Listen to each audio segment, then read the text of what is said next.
Bonjour, mesdames et messieurs. Buenos dias, damas y caballeros. Good morning, ladies and gentlemen. My name is Sung-Hoon Kim, and I'll be your MC for this event. We are coming to you live. It's the International Civil Aviation Organization's 40th Assembly SkyTalks. Over a 2-week period, we have 68 presentations from industry professionals, and we would invite all of you to check out the ICAO channel on YouTube for more information. Should you have any questions following the presentation, I would invite you to come up to the mic and ask away. This is day 4, session number 4, and our next presenter is Janet Chemeli, Facilitation Officer, and she will have a presentation entitled Facilitation Training Courses. Without further ado, please welcome Janet Chemeli.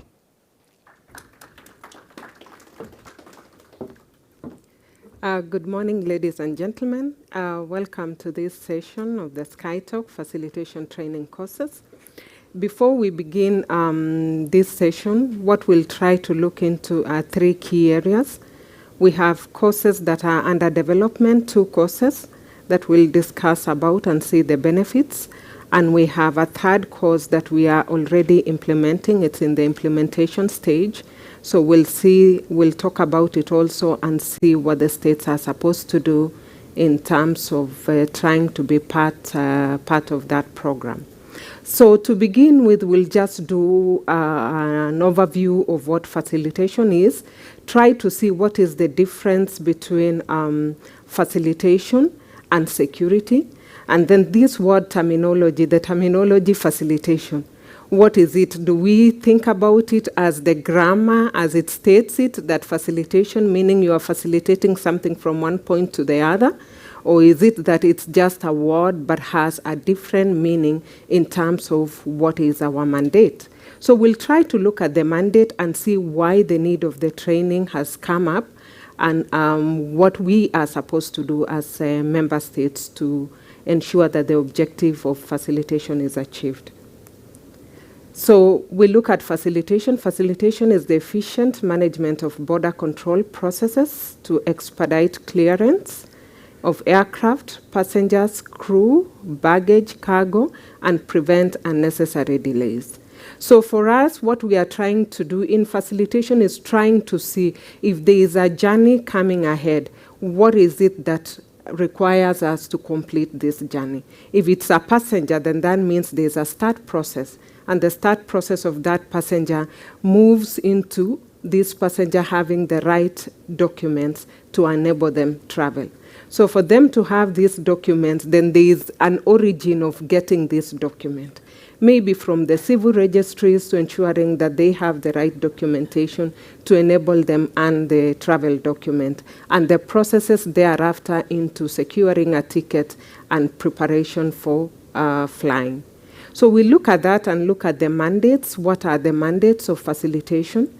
Which would bring us now to understand why we need these trainings and what gaps are there that we need to close. So, of course, our mandate is in the Chicago Convention, and we'll particularly look at the articles of the conventions that are related to facilitation program, which is Article 10, looks at the landing at customs airport. So that clearly tells us we have customs procedures there, applicability of air regulations, entry and clearance regulations, prevention of spread of diseases. That's why we have the health officials in an airport, facilitation of formalities, customs of immigration procedures, customs duty, documents carried in an aircraft and cargo restrictions, and adoption of international standards and procedures. So Article 10 really looks at, is designed to look at the custom issues within an airport. And then in entry and clearance regulations, we are looking at laws and regulations of a state to the admission into or departure from its territory of passengers, crew, and cargo. Article 14 looks at measures to prevent spread by means of air navigation of communicable diseases. Then as we move on, Article 22 looks at each contracting state agrees to adopt practical measures to facilitate and expedite navigation by aircraft and to prevent unnecessary delays to aircraft crews, passengers, and cargo. And then, of course, the other aspect is to establish custom and immigration procedures in accordance with practices recommended by ICAO. Article 29 then goes to give us what is these documents that we need to carry on board an aircraft. And then Article 37 looks at adoption of standards and procedures, and each state undertaking to collaborate in securing uniformity, regulations, standards, and to facilitate and improve air navigation. So here, basically, what we are looking at is the custom and immigration procedures in an airport. So then, having said that, having looked at the mandate, then we realize now that the mandate of facilitation programs is now rolled out and that the SAPs contained in Annex IX. The SAPs contained then in Annex IX, you realize that when you go through all the chapters of Annex IX, you realize that Annex IX is one of the diverse annexes that we have here in ICAO.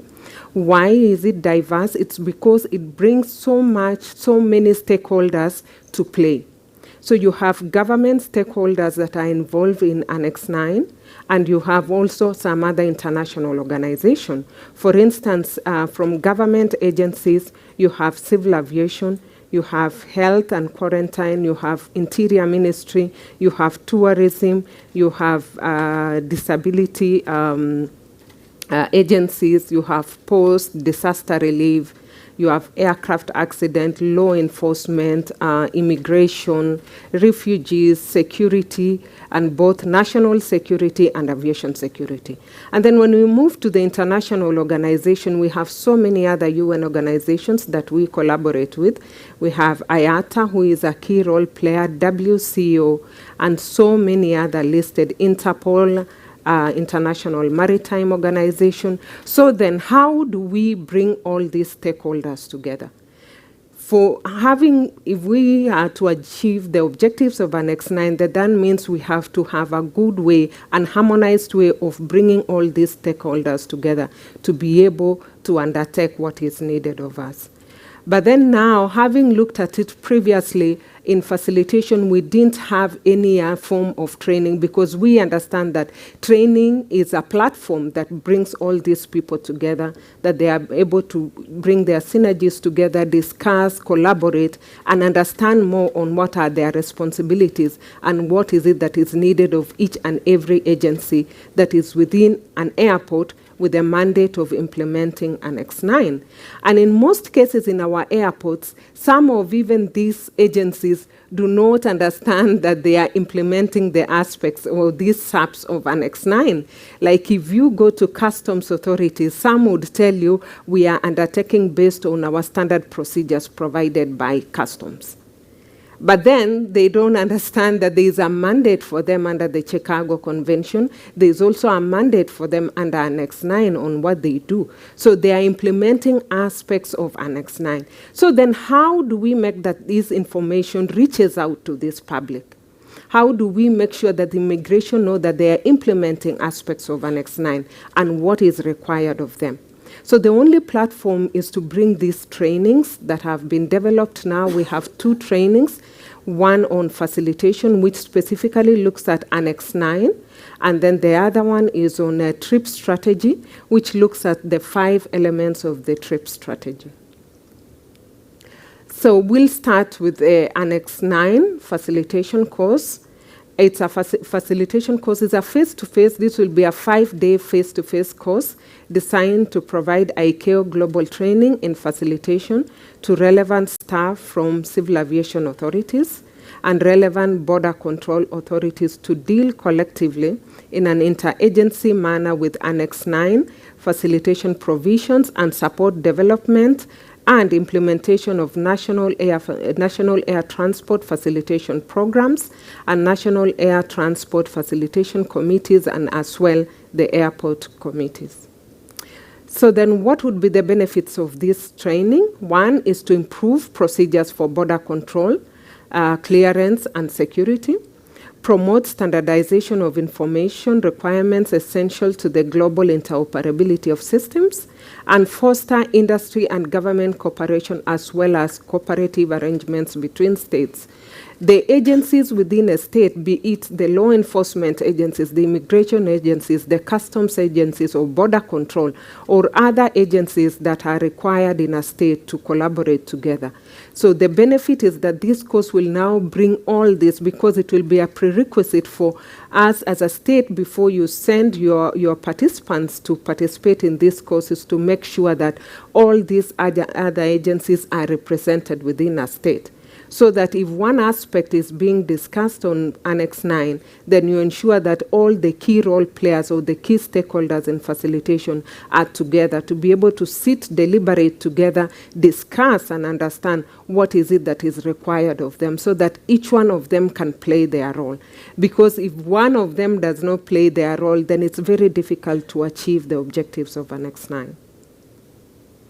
The other aspect is to provide member states with tools needed to set realistic goals for their national facilitation programs and attain the related objectives.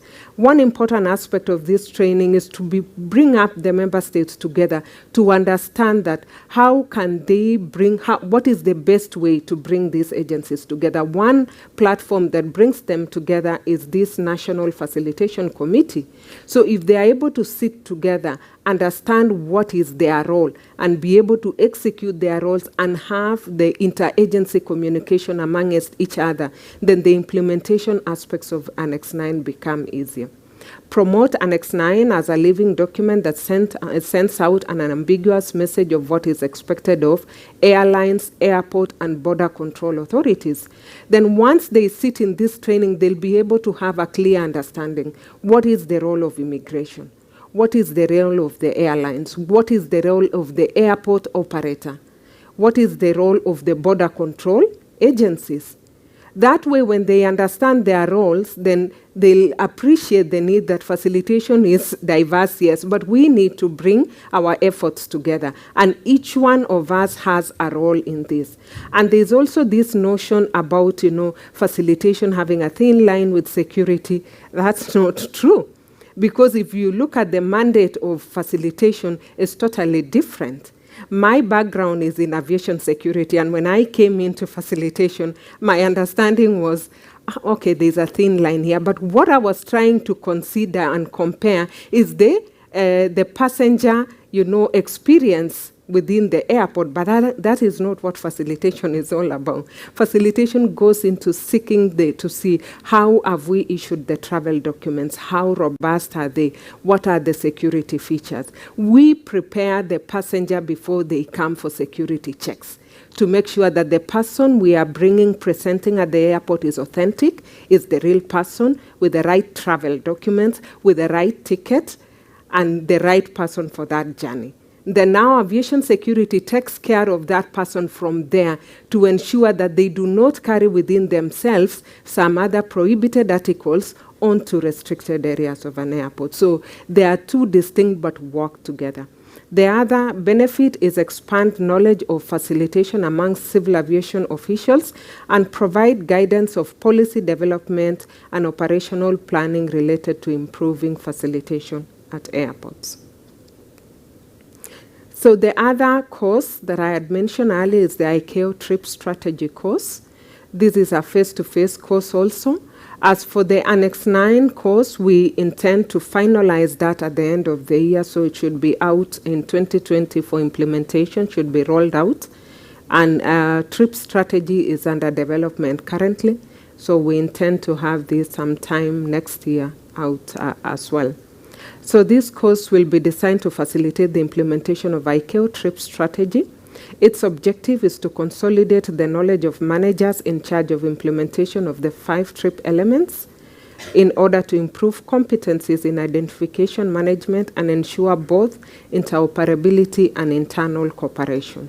Benefits of the course: one is to provide states with tools to mitigate risks to aviation security and broader national security through robust methods of identification management and border control.